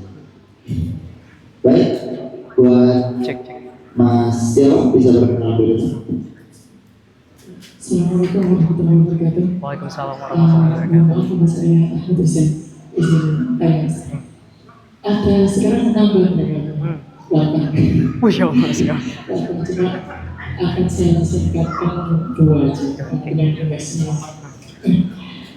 Mas Fahmi, saya mau tanya tentang yang mungkin tidak bagian dengan saya. Kenapa orang yang kelihatannya baik, yang bahkan dia harusnya bisa jadi penasehat yang handal, yaitu mungkin seorang ustaz, kiai, ulama gitu. Kan mereka kan ilmunya dari kita mungkin akan lebih tinggi, jauh. Tapi kenapa maksudnya lebih liar dari kita? Bukannya yang mengandalkan nafsu itu adalah ilmu, tapi kenapa yang makin banyak ilmunya makin gitu? Ini kan kalau terkaitnya soal akidah, ini pasti kan akan ada ngaruhnya sama orang yang Islam sama orang Islam. Mungkin aja dari imannya atau mungkin gak ada rasa ihsannya, begitu. Itu yang pertama. Yang kedua, ini mungkin agak lebih kompleks lagi. Kapan sih kita itu bisa mengedukasi seorang anak kecil tentang terkait soal seks? Soalnya saya sendiri di pesantren, saya itu lebih banyak megang santriwati perempuan. Jadi murid saya itu kebanyakan santriwati perempuan. Karena itu saya kayak agak rasa ada khawatir gitu. Yang namanya kalau nggak saya gimana, terus kedepannya gimana gitu. Jadi saya edukasi gini karena guys, ada bagian-bagian kamu itu nggak boleh pegang sama yang bukan makhluknya. Walaupun saya usahakan kalian nih, tapi saya nggak boleh pegang kalian itu. Nanti masalah soal satu itu lain hal. Tapi saya biasakan dulu ke arah itu minimal nggak tabu gitu. Tapi masalahnya pendidikan seks di Indonesia itu masih jadi hal yang tabu. Akhirnya karena itu mereka itu jadinya liar. Maksudnya gini maksudnya. Dulu karena internet masih belum seliar ini ya, jadi orang-orang itu mungkin masih belum ada rasa awareness tentang penasaran-penasaran yang lain. Sedangkan anak-anak sekarang itu mungkin sekitar begini. Misalnya kalau ada saya tanya ke anak SD misalnya, atau mungkin kita debat-debat ke anak SD, mungkin anak-anak sebutkan ya fungsinya organ tubuh manusia. Mata fungsinya apa? Oh enggak, mata. Yang melihat organ apa? Mata. Yang mendengar telinga. Yang mencium mulut katanya mereka. Nah, anak-anak sekarang itu jauh situ, gitu loh. Sedangkan saya mungkin di zamannya saya itu masih belum ada gitu-gitu. Anak-anak sekarang itu lebih cepat jadinya mencium itu mulut harusnya gitu. Tapi anak sekarang itu lebih cepat dapat informasi itu. Akhirnya mereka nggak tahu jawabannya apa, mereka cari tahu di internet. Itu kan kesalahan kita juga kan. Dan di pesantren pun kita juga masih tabu banget bahas soal seks. Kalau saya kan baca Dr. Uyun, Dr. Hidayah, atau mungkin yang kita lain juga. Tapi itu disembunyikan di beberapa tempat. Hanya anak itu karena penasaran, mereka carinya di luar. Yang maka itu akan porno lah, seks itu kan itu. Bahkan kan ada yang tanya mungkin apa sih mas bedanya ciuman Jepang sama ciuman Prancis?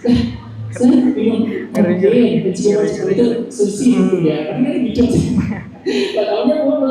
Terus saya ditanya, mas, saya kan kalau anak-anak perempuan kan karena cari tahu kesenangan mereka apa, saya kan kuromi, atau mungkin hip-hop, saya jago, misalkan ya, mau hidup bersaudara ya.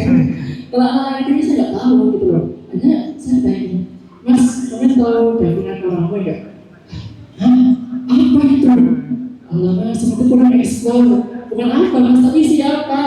Siapa? Oh, itu orang. Iya, itu orang. Mas, itu kurang ekspor. Ya Allah, sekarang itu Luar biasa, benar. Oh, gini. Udah sejauh ini ternyata gitu loh. Jadi kapan sih Mas untuk pendidikan seks bu anak-anak itu dan bagaimana caranya? Sekolah mencari semua waktu. Waalaikumsalam warahmatullahi wabarakatuh. Siap.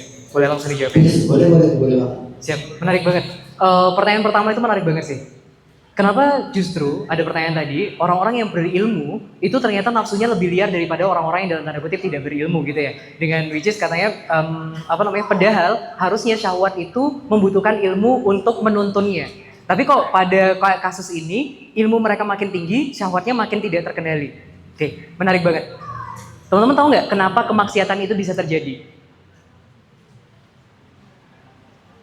Karena dua hal. Satu kemauan, dua kesempatan. Cakep. Satu kemauan, dua kesempatan. Sesungguhnya ketika Allah menciptakan seseorang, Allah itu nggak pilih-pilih terkait nafsu. Nafsu seseorang itu tetap sama. Dan bukan berarti ketika akhirnya dia belajar, nafsunya jadi hilang. Paham ya maksudnya teman-teman? Jadi nafsu itu akan tetap ada, mau dia ustadz, mau dia ustadzah, mau dia, mohon maaf, bukan ustadz, bukan ustadzah, maka dia tetap punya nafsu. Nah, tapi kayak tadi aku bilang, nafsu itu akan bergerak ketika ada stimulasi. Masalahnya Mas Hussein, mohon maaf nih, fakta yang ada di lapangan, pembatasan antara ustadz dan santriwati itu sangat minus sih pada beberapa part. Sehingga akhirnya akses ustadz terhadap santriwatinya itu cukup besar. Dan apa yang terjadi ketika dia dipapar terus dengan santriwatinya? Ketika aku akhirnya ikut salah satu kegiatan kurban di salah satu pondok pesantren, maka waktu itu para sohibul kurban itu punya tempat duduk sendiri. Maka kayak ada kayak tamu itu ada tempat duduknya lah kayak gitu ya. Dan itu bersama kepala sekolahnya, which is itu ustadznya gitu ya, bersama jajaran para polisi, ada TNI juga di situ yang hadir untuk menyaksikan proses penyembelihan itu. Maka tahu nggak siapa yang menjajahkan kopinya, tehnya, gorengannya kepada para tamu ini? Santriwatinya. Mau dia ustadz, mau dia enggak, kalau dia dipapar terus kayak gitu, pasti bangkit, mohon maaf. Pasti bangkit. Gak peduli ilmunya sebanyak apa. Gak peduli sebanyak apa ilmunya. Even Rasul, mohon maaf. Rasul tuh bukan berarti jadi nggak nafsu loh. Nafsu sama. Tapi akhirnya ya Rasul bisa mengendalikan dan akhirnya diberikan kepada tempat yang tepat. Tapi juga Rasul sama, ketika akhirnya mendapatkan, mohon maaf, rangsangan dari istrinya, dia tetap bangkit. Tetap bangkit itu sebagaimana secara umum naluri seperti itu. Bukan berarti ketika akhirnya dia punya ilmu, jadi dia nggak bisa bernafsu lagi. Kayak gitu. Maka, kenapa akhirnya kemaksiatan itu bisa terjadi? Karena ada kemauan dan ada kesempatan. Masalahnya, kesempatan kita itu nggak sebagaimana kesempatan para asatid. Karena apa? Kita nggak punya pondok pesantren. Kita nggak biasa kontak dengan perempuan-perempuan itu. Paling banter perempuan yang kita kontak ya perempuan-perempuan yang ada di TikTok, di Instagram, di Facebook, yang ada di online itu. Tapi nggak bisa tersentuh maksudnya. Pun kalau ekstrim itu dibeli dengan cara ya micet kayak apa kayak BO, open BO dan lain-lainnya. Mungkin bisa jadi ke arah sana kayak gitu. Tapi kalau para asatid itu nggak perlu itu. Maksudnya jahatnya ya, meskipun aku tidak akhirnya mengeneralisir bahwa seluruh asatid seperti itu ya teman-teman, tapi akhirnya mereka punya akses untuk itu. Dan ketika akhirnya mereka mau dan akses ini ketemu, ya jadilah seperti itu. Maka itu tadi ya teman-teman, ketika kamu belajar, bukan berarti kamu jadi malaikat yang gak punya nafsu. Kamu tetap punya nafsu. Maka seperti aku bilang, kalau dia terus dipapar, maka dia nafsunya akan bangkit. Sehebat apapun dia, setinggi apapun ilmunya. Even Nabi Yusuf. Nabi Yusuf tuh bukan gak mau sama Zulaiha, tapi dia bilang, kalau aku gak takut sama Allah nih, ya udah habis maksudnya. Tapi kan dia berdoa maksudnya. Ya Allah ini kalau engkau nggak mengingatkan ya habis sudah. Maka akhirnya dalam kondisi seperti itu, Allah ternyata lebih sayang maksudnya, memberikan peringatan kepada Nabi Yusuf, sehingga akhirnya Nabi Yusuf ya tetap nggak mau pada endingnya. Nggak mau secara perilaku, bukan nggak mau secara nafsu. Karena di situ dituliskan bahwa Nabi Yusuf sebenarnya juga ingin terhadap Zulaikha. Tapi akhirnya Nabi Yusuf berdoa kepada Allah untuk meminta perlindungan dan Allah memberikan perlindungan itu. Maka tadi bukan karena ilmunya tidak bisa memimpin, tapi karena nafsunya udah kadung terpapar dan ada kesempatan untuk melakukan hal itu. Itu kenapa akhirnya mereka bisa liar dalam tanda kutip. Dan tidak menjamin kalau kita yang ada di posisi itu, kita tidak melakukan hal yang sama. Nggak ada jaminan. Nggak ada jaminan. Kalau kita juga dipapar dengan cara yang sama, punya kesempatan yang sama, bisa jadi bisa lebih liar lagi daripada orang-orang yang punya ilmu itu tadi. Itu yang pertama. Yang kedua, sejak kapan akhirnya kita mengajarkan anak kita tentang pendidikan seks? Sejak kapan, teman-teman? Dari awal dia lahir. Dari awal dia lahir itu sudah diberikan pendidikan seks, dibiasakan dan dibentuk lingkungannya untuk memberikan pendidikan seks yang tepat terhadap dia. Termasuk tadi, kalau anaknya udah bisa diajak ngomong, maka anaknya yang diberikan edukasi. Ini boleh dipegang, ini nggak boleh dipegang. Tapi ketika dia masih kecil, dia belum bisa apa-apa, yang diedukasi orang di sekitarnya. Kamu boleh pegang anakku, yang kamu nggak boleh. Misalnya, kamu boleh pegang ini tapi nggak boleh pegang anunya, misal kayak gitu. Yang boleh nyebokin dia cuman orang-orang tertentu aja. Yang boleh gantiin dia, melihat dia telanjang cuman orang-orang tertentu aja. Sampai detik ini, aku nggak pernah membiarkan anakku Maryam itu ganti baju di tempat umum, nggak pernah. Pasti tetap, meskipun dia kecil, dia tetap gantiin baju di tempat yang private. Sampai detik ini dia tidak pernah melihat kemaluanku. Karena aku tidak pernah mandi bareng sama Maryam, even dia masih kecil. Bahkan ketika aku mandiin dia tidak pernah dalam kondisi telanjang bulan. Jadi ketika aku mandiin dia, aku tetap akhirnya pakai pakaian entah itu dari pusar ke bawah ya. Intinya adalah aku tidak pernah menunjukkan kemaluanku kepada anakku, meskipun dia masih bayi ataupun masih belum ngerti. Karena apa ya, sangat menjaga dalam tanda kutip kayak gitu. Nah, kalau ternyata batasan syariat ada kayak gini bahkan. Ketika aku belajar terkait fikih toharoh, ada yang menarik dari guruku. Namanya Mas Udin. Mas Udin tuh bilang kayak gini, siapa yang lebih pantas mengajarkan seks selain Islam? Gak ada. Islam itu udah didesain begitu hebat sehingga dia pantas untuk membicarakan seks dalam kondisi apapun, dalam umur berapapun. Maka salah satu pendidikan yang bisa diberikan kepada anak adalah pendidikan toharoh. Contohnya apa? Terkait batasan membatalkan wudhu. Pada mazhab Syafi'i itu mengambil pendapat memegang lawan jenis yang bukan mahram itu membatalkan wudhu, meskipun pada mazhab yang lainnya tidak. Tapi waktu itu ustadzku bilang kayak gini, ketika Mas Udin itu belajar kepada para habaib, maka habaib itu tidak mau menyentuh anak perempuan usia 2 tahun yang bisa bilang dia suka sama seseorang.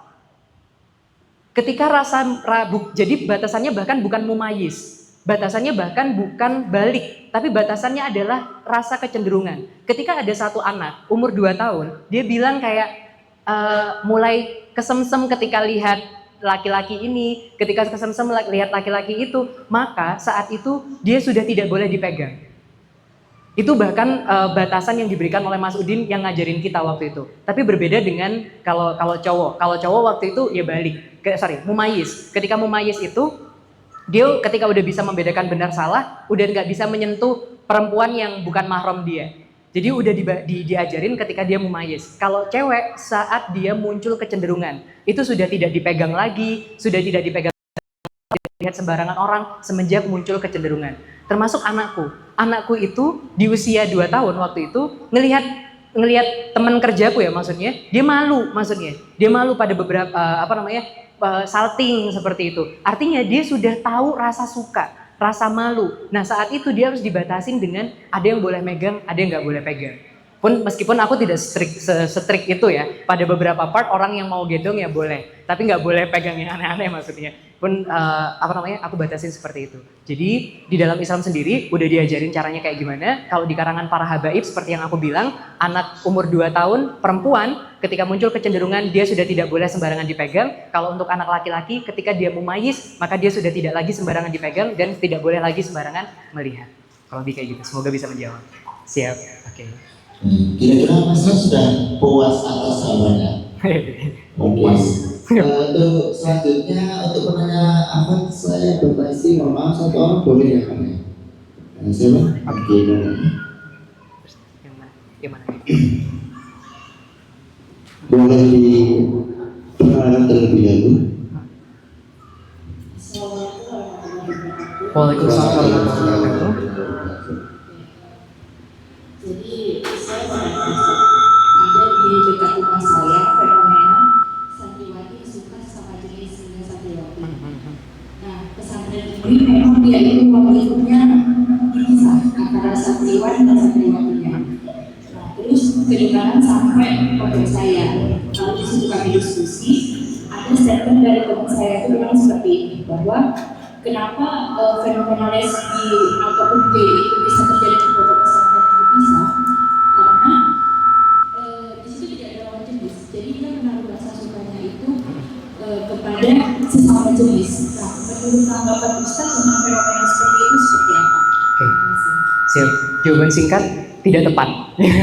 Itu langsung aku bisa bilang jawaban singkatnya tidak tepat. Karena apa? Menurutku ya, Islam adalah sistem sempurna. Udah nggak ada cacatnya sama sekali. Itu kalau Islam ya. Kalau penerapannya bisa jadi ada cacatnya teman-teman semuanya.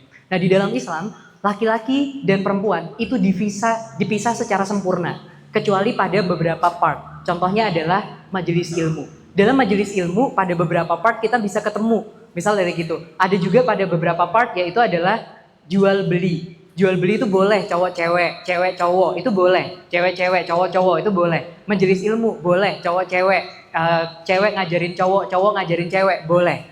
Pada beberapa part. Tapi pada dalam kondisi kehidupan sehari-hari, maka memang ada batasan-batasan yang khusus yang udah digariskan oleh Islam. Cewek hanya boleh interaksi sama cewek dalam urusan tertentu dan hanya boleh berhubungan dengan lawan jenis dalam urusan tertentu.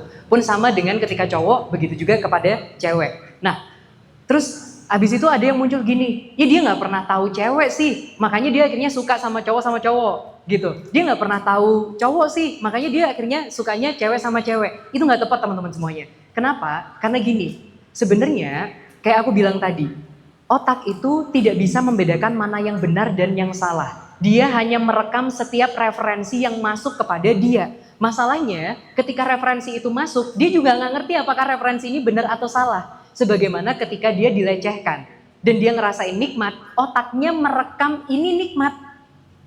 Bukan ini salah.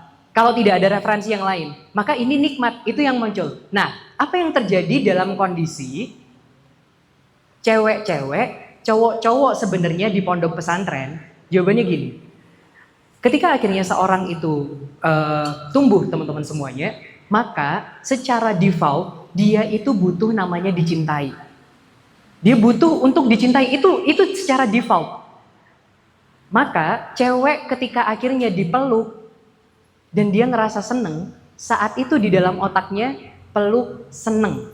Paham gak maksudnya? Bukan benar salah. Otaknya itu merekam peluk sama dengan seneng gitu loh. Dielus-elus kepalanya seneng, dipeluk seneng. Apa yang terjadi? Di dalam otaknya merekam peluk, elus, seneng. Dapat maksudnya? Nah, masalahnya tidak ada referensi yang memberikan pendidikan ya, yang tepat maksudnya yang masuk kepada dia, yang memberikan bahwa yang boleh ngelus itu cuman ini, yang boleh meluk itu cuman ini. Dan dalam kondisi seperti itu, ternyata ada hal yang berkembang selain rasa ingin dicintai, yaitu adalah kemaluannya berkembang. Ketika muncul hormon di sana teman-teman, maka yang awalnya dia cuman butuh dipeluk, divalidasi perasaannya, muncul rasa, mohon maaf, nikmat ketika dia memegang kemaluannya. Dan dalam kondisi seperti ini teman-teman,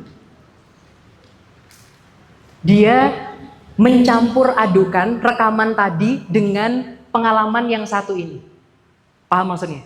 Jadi pengalaman dia memegang kemaluannya, menstimulasi kemaluannya, yaitu berhubungan ke arah seksual, digabungkan dengan rekaman di dalam otaknya terkait validasi perasaan. Dipeluk, dibelai kepalanya, tanpa ada referensi lain yang masuk kepada dia, kalau ternyata yang boleh memegang, yang boleh memvalidasi adalah orang-orang tertentu. Maka dalam kondisi seperti itu, apalagi dalam pondokan yang menganggap tabu untuk membicarakan seks, maka tidak ada informasi yang masuk kepada dia selain apa yang dia udah alami. Sekalipun pada satu saat dia diajari, "Do, yang boleh megang kamu itu cuman cowok." Masalahnya, pengalaman yang dia alami dengan informasi yang masuk jauh lebih banyak pengalamannya.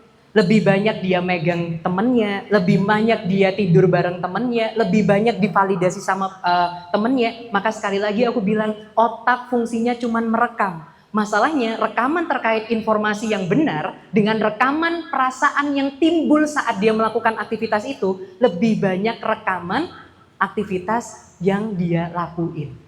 Dalam kondisi seperti itu, otak mau diajarin, gak bener, gak bisa. Karena rekamannya yang muncul dari awal, ini enak.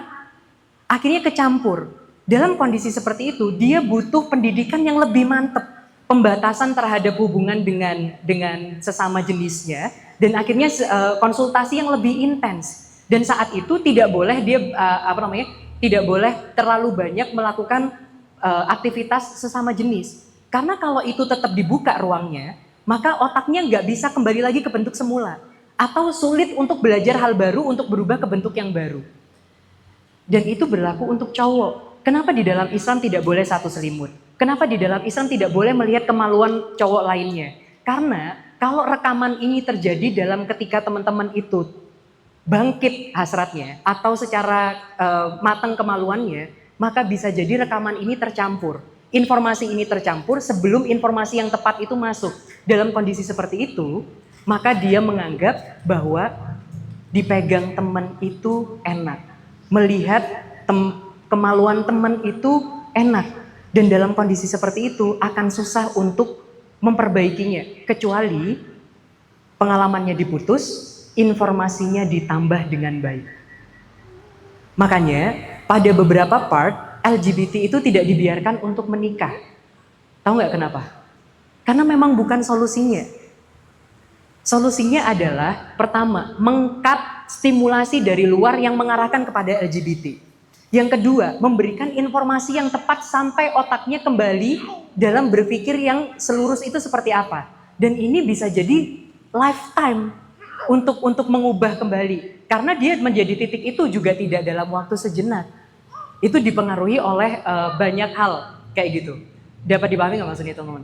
Jadi itu bukan karena cewek kumpulnya sama cewek, cowok kumpulnya sama cowok, nggak kayak gitu. Tapi karena referensi yang masuk itu kayak gitu, tidak ada referensi yang tepat, ditambah dengan pengalaman aktivitas fisik yang memang memberikan kenikmatan-kenikmatan itu terus dilakukan, sehingga otaknya tidak bisa membedakan mana yang benar dan mana yang salah.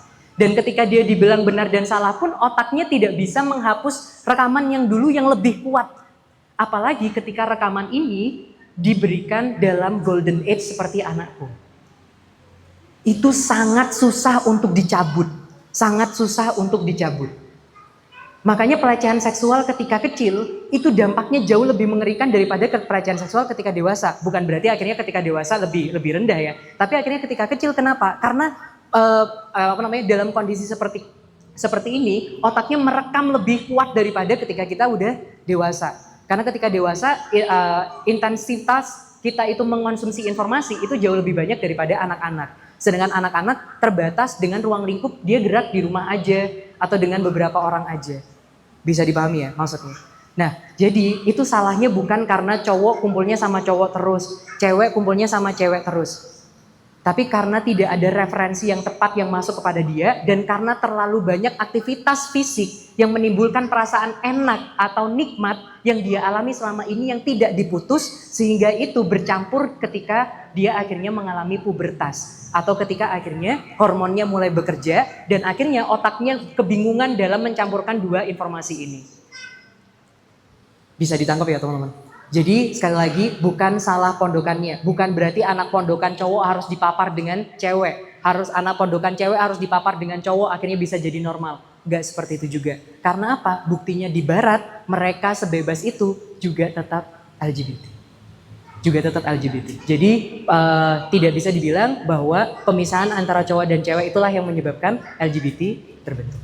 Semoga bisa bermanfaat buat teman-teman semuanya. Siap. Sekalian aku tutup. Siap.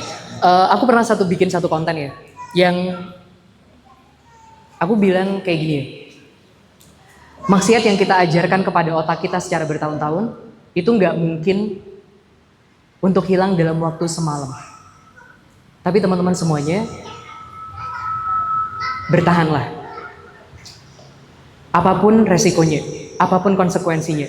Meskipun teman-teman harus gagal lagi, harus ngelakuin lagi, taubat lagi, ngelakuin lagi, taubat lagi, malu datang kepada Allah, malu untuk sholat lagi, malu untuk kajian lagi, malu ketemu sama teman-teman yang baik. Ketika teman-teman berada dalam kondisi seperti ini, maka ingat kata-kata Allah. Bilang kepada hambaku yang mereka merasa dosanya itu begitu banyak. Karena sesungguhnya ampunan Allah itu jauh lebih luas. Maka ketika teman-teman akhirnya pulang dari sini, taubat, ya Allah aku gak mau ngelakuin itu lagi. Tapi 2 hari lagi teman-teman ngelakuin lagi, maka taubat lagi. Jawabannya bukan keluar. Jawabannya bukan berhenti hijrah. Jawabannya bukan berhenti belajar. Tapi jawabannya adalah taubat lagi, taubat lagi, taubat lagi.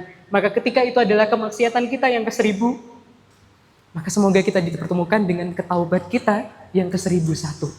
Dan semoga ketika kita mati, ending kita adalah taubat kita yang ke-1001 itu tadi. Semoga itu bermanfaat buat teman-teman semuanya. Aku berdiri di sini bukan karena aku yang paling suci, tapi karena aku juga pernah berada di titik itu. Karena aku juga sedang berjuang di titik yang sama teman-teman. Karena aku juga pengen belajar bareng-bareng. Maka teman-teman, aku nggak sedang promosi kelas buat dapat duitnya. Tapi aku pengen lebih banyak orang yang aware terkait Allah. Aku lebih pengen lebih banyak orang yang aware terkait Rasulullah.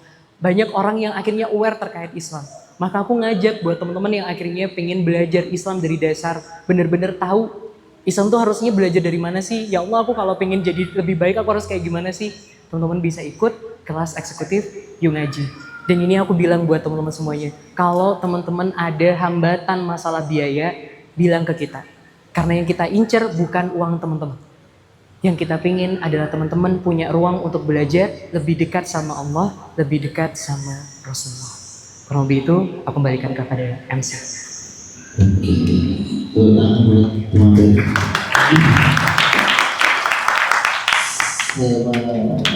Malam minggu yang sangat powerful ya teman-teman. Powerful banget. Oke. Tadi udah disinggung soal kelas eksekutif Yuk Ngaji ya. Kalau teman-teman belum tahu lebih spesifik, kira-kira belajar soal Ki itu apa sih sebenarnya? Oke, jadi teman-teman ya. Saya pernah dengar sebuah statement dari Kadam Siddiq, seorang influence yang udah saya ikuti sejak awal. Waktu luang yang teman-teman punya itu akan membuat kecenderungan teman-teman kepada kemaksiatan. Saya ulangi ya. Waktu luang yang teman-teman punya akan cenderung mengarahkan teman-teman kepada kemaksiatan. Maka dari itu teman Yuk Ngaji di sini ingin memfasilitasi teman-teman buat punya circle-circle yang positif, punya teman-teman yang mengajak teman-teman pada kebaikan. Nah, salah satunya adalah teman-teman bisa lihat di sini ya, forum kelas eksekutif Yuk Ngaji Malang. Dan teman-teman, for your information, ya, Raka ini adalah salah satu alumni Ki9. Tuh, tangan. Ya, jadi teman-teman, jadi insya Allah Ki10 yang akan apa ya? Ki10 nanti insya Allah akan ada di bulan September. Jadi teman-teman pantau IG-nya Yuk Ngaji biar nggak ketinggalan infonya. Begitu. Ada lagi Mas Raka? Mungkin untuk kelas eksekutif Yuk Ngaji ini tidak hanya mempelajari soal Islam aja, tapi itu lebih daripada itu. Jadi kita mempelajari Islam itu dari Dakil Aswar. Kalau teman-teman tahu Dakil Aswar itu benar-benar dasar paling Dasar. Nah itu kita mempelajari dan itu nggak cuma satu arah ya teman-teman. Jadi teman-teman bisa berdiskusi di dalam sana. Iya. Dan sekaligus benefitnya ya. Benefitnya juga. Teman-teman juga punya teman-teman seperti kita. Kita tidak berhenti di sini ya teman-teman. Kita tidak berhenti di pertemuan untuk malam ini saja. Jadi insya Allah kita akan dipertemuan kembali di kesempatan-kesempatan baik berikutnya teman-teman. Oke, insya Allah itu aja teman-teman. Karena hari semakin larut malam, kita akhiri dengan bacaan istighfar. Astagfirullahaladzim. Dan kita sempurnakan dengan bacaan kafaratul majlis. Subhanakallahumma bihamdika asyhadu an la ilaha illa anta astaghfiruka wa atubu ilaik. Oke, sekian teman-teman. Akhirul kalam. Wassalamualaikum warahmatullahi wabarakatuh.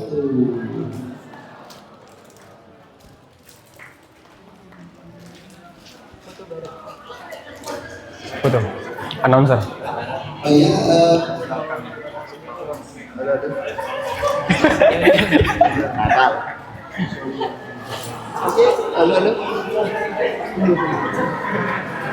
Tes.